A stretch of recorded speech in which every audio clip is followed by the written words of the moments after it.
Okay, so did the dyno tune today. I have a video. I'll try to combine these videos into one video later on.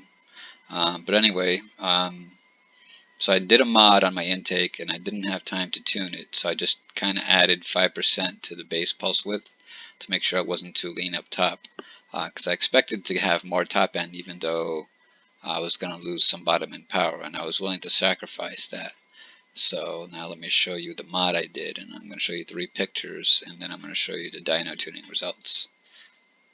So this is the bottom of the middle intake of the Fiero. What I turned upside down and I gutted out some section, basically the walls between the ports, right?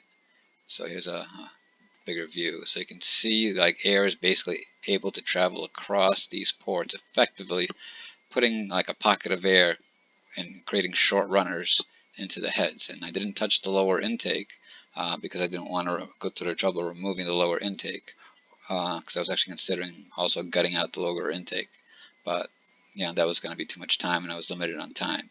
So here's one more picture. So basically I just gutted out the center section here, and just air can go into whatever port it needs to. So it'll, it seems like let's say it'll go into the outer cylinders, but generally speaking, there's going to be a lot more volume of air ready to go into any cylinder right in this area here. So I expected more top end.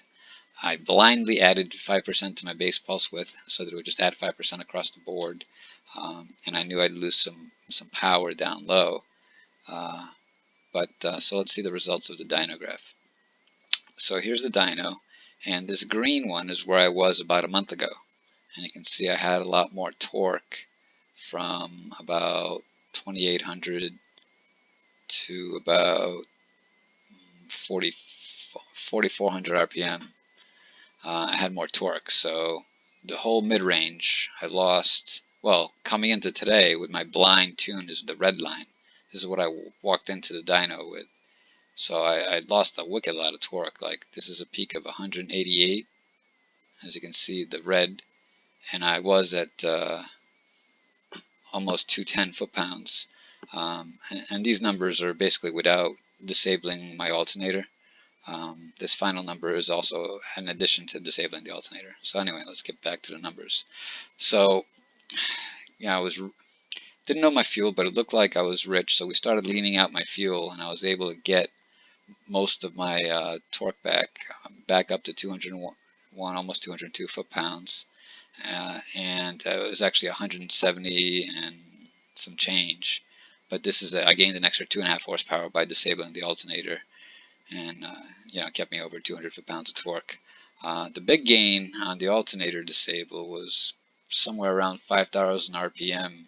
Like you could see on one of the graphs, like it just didn't spike down and it stayed a lot higher. But you can see here, essentially I gained 19 horse almost at 5,000 RPM.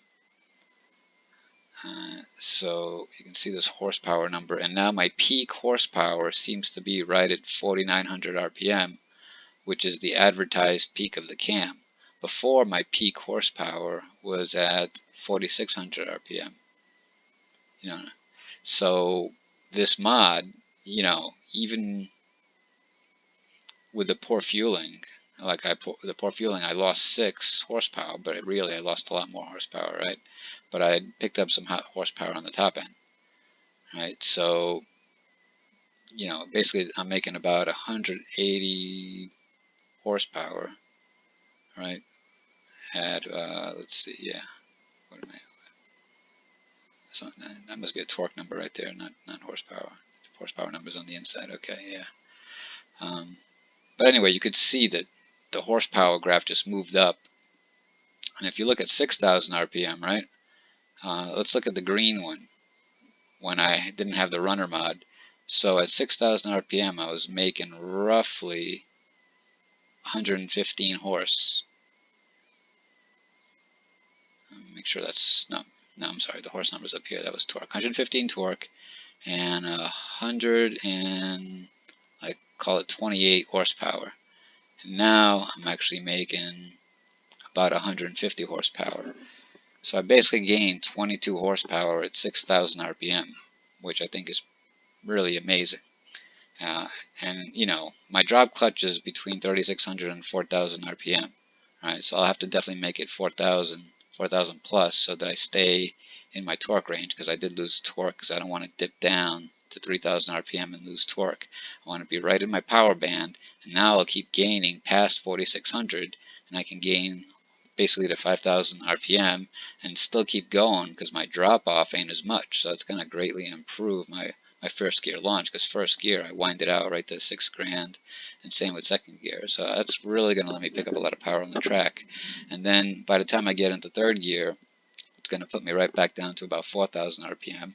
And again, I'll be in a better power band area where I'll be going up. And at 4,600, at 4,600, you can see I'm making about the same power I was making at 4,600, actually probably a horse more, and it's just going to keep going.